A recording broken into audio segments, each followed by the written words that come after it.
Wish I could have a do-over. I think about some people that I've talked to, and I know where they're coming from when they said, I wouldn't change anything if I went back into my life because it's made me the person that I am. And I get where they're coming from. And there are things in my life, things that I didn't want to happen that happened. And I'm like, whew, I'm grateful those things did happen.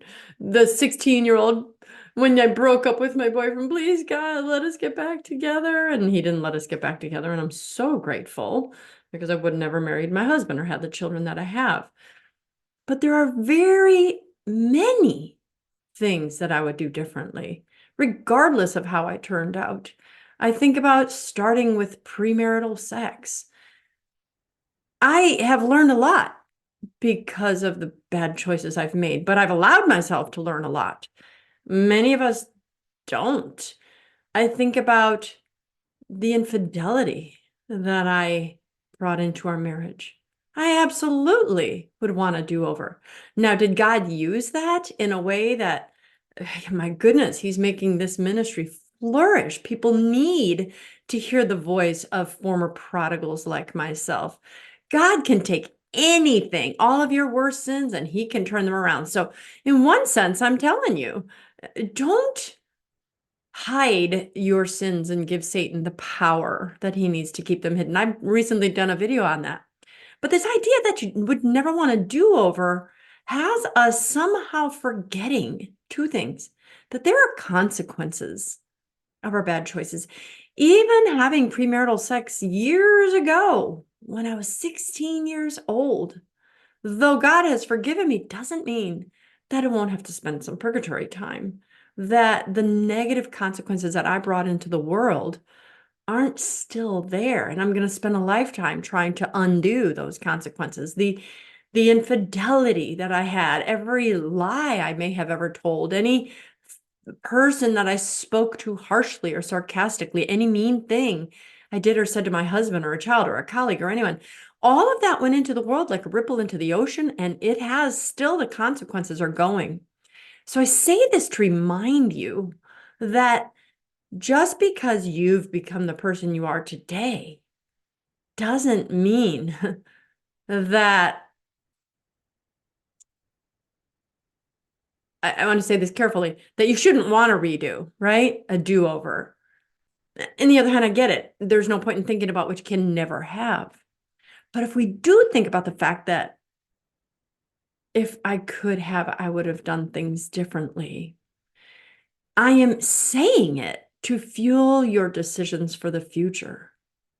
Because for every action, there's an equal and opposite reaction. And there's so many negative consequences that we brought into the world. And I don't want to think that I'm only the person I am today because I've made also those bad choices, sinful choices. Which leads me to the second part of the video, is that just because you see the good person that you are today because of your good and bad choices, doesn't mean that you wouldn't have been an even better person had you not made those choices. I think about, had I saved myself for marriage, would God have brought my husband? Would he have brought someone different, someone better, someone he intended for me? Of course, once my husband and I made that vow, God said, okay, you're the ones, now we're going to take the plan that direction. And it's going to be the best marriage you can make of it. It's indissoluble. But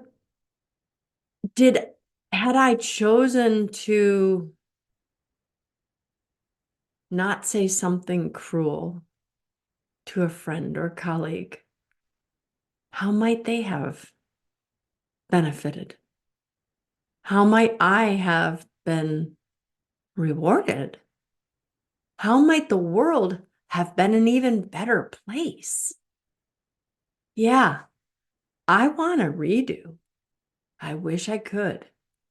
But since I can't, I constantly ask the Lord from this day forward, from this moment forward, God, have me never, ever do anything that I would want a do-over on. Help me only make decisions that are in line with what you would have me make at this time, this moment, this day, no matter what the consequences are. I've said that on my videos. I've said that with my clients. I've said that with my family members. Do only what you know to be right and leave the consequences up to God. Sometimes doing what's right is tough. Sometimes doing what's right is going to seemingly hurt someone. But if it's right, I'm just going to do it. I'm going to tell the truth. I'm not going to lie about that. Think about gang members, right? I'm going to cover for you and I'm going to go to jail because I don't want to break the brotherhood or the pledge or the vow, whatever gang members say. But to go, you know what? To lie about someone just for family of a well, regular family or gang family, anything. But to lie, even if it makes me look noble to that group because I'm defending someone else, if it's a lie, it's wrong.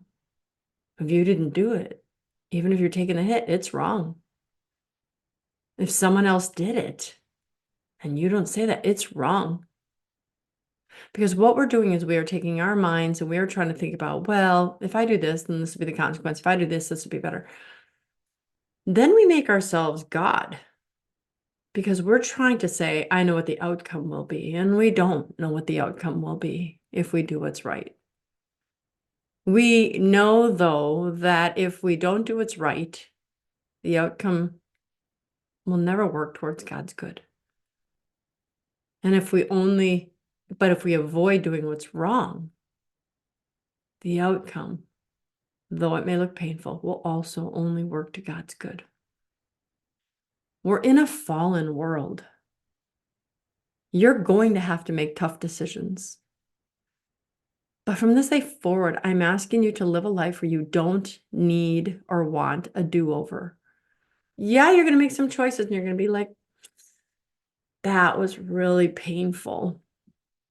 But going back, would you change that decision? No, because it's what God would have me do. No, because I know God wanted me to do it because it was the right thing. Do what you know will please the Lord. Leave the consequences to Him. Live a life that requires no do-overs. Live a life that will not have you spend any extra time in purgatory. Because every one of those things that I wished I could do over, I'm gonna have to make up for at some point. Wait for my video in April, Divine Mercy Sunday. Then I'm going to talk to you about a really good do-over. But until then, this is all you got. I'm Dr. Christine Bacon. Thanks for watching this informational Bacon Bit.